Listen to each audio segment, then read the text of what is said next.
Hello সবাইকে। এখন 10:30 বাজছে কি 11টা, যাই হোক। আমি এদিকে ভাত বসিয়ে দিয়েছি। আর এই যে আমার রান্নাঘরের অবস্থা, এই বাসন টাসন ধুয়ে রেখেছি, আজকে রাইস কুকারে করবো না।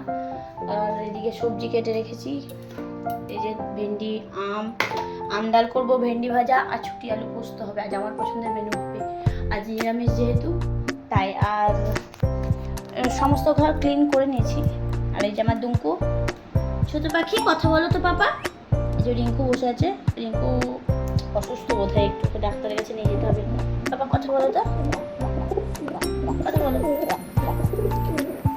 এই যে দেখো, এখন আমি ভাত নামিয়ে দিয়েছি, এবার আমি চান করতে যাবো। চান করতে যাওয়ার আগে আলুগুলোকে ঢেলেছি, ঘর মোছার আগে করলে ভালো হতো। এদিকে কিছুটা রেখেছি আর এইদিকে কিছুটা রেখেছি, বাইরেও কিছুটা আছে। তো রান্নাঘরেগুলো আগে খাবো। আমার পুজো হয়ে গেছে, এখন আমি পুজো করে নিয়েছি।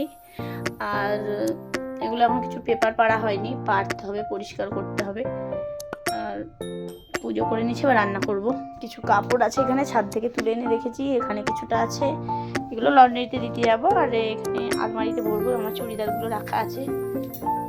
আর ক্যারেটের ড্রেসটা আমি আজ আর রোদে নিয়ে যাইনি, ঘরেই রেখে দিয়েছি, একটু হাওয়াতে থাকুক, তাহলে শুকিয়ে যাবে। এইদিকে আমি প্রেসারে আম ডাল বসিয়ে দিয়েছি, আর এখানে ভেন্ডি ভাজা হবে, সেই জন্য কড়াইয়ে বসিয়ে দিয়েছি। এই যে আমার ডাল রেডি, মানে সেদ্ধ করা রেডি। এখন সব দিতে হবে, ফোড়ন দিতে হবে। একটু কালো কালো হয়েছে কেন জানি না, আমগুলো বোধহয় ছোটো বলে জানি না। আর এখানে একটু আমার জন্য চা বসিয়ে নিয়েছি, এটা কিন্তু আমার চা খেতে খুব ইচ্ছে করে, ভালো লাগে। একটু কড়া করে অল্প মিষ্টি দিয়ে চা বানাচ্ছি। না সকলকে একটু দেখো, বাজার এনেছিল দুপুরবেলা, সেগুলো তো তোমাদের সাথে শেয়ার করা হয়নি। তো মা এখানে লঙ্কার বোটাগুলোকে ছাড়িয়ে রেখেছে, টমেটো আছে, বেগুন আছে, আর এখানে আছে উচ্ছে, আমার প্রিয় জিনিস। আর এটাতে রসুন আছে, এটাতে আগে আলু থাকতো। আর এখানে পটল, মিষ্টি কুমড়ো, লাউ, আর এটাতে দেখো পেঁপে, সব বোধহয় দেশি পেঁপে। আর এখানে আছে 5 কেজি মতো পেঁয়াজ। আর এখানে আমি একটু মটর ভিজিয়ে রেখেছি, রাত্রেবেলার জন্য রুটি খাওয়া তরকারি হবে। আর এখানে আম ডাল থেকে গেছে, একটু আলু পোস্ত আছে। আর অয়ন এখানে নারকোল ফাটিয়েছে, বাবান দেখি। আর দুঙ্কু দেখছে সাইড থেকে, বাবা। এই যে নারকোলটা দিয়ে কি বানাবো দেখি, পায়েস বানাই বা কিছু বানাতে হবে।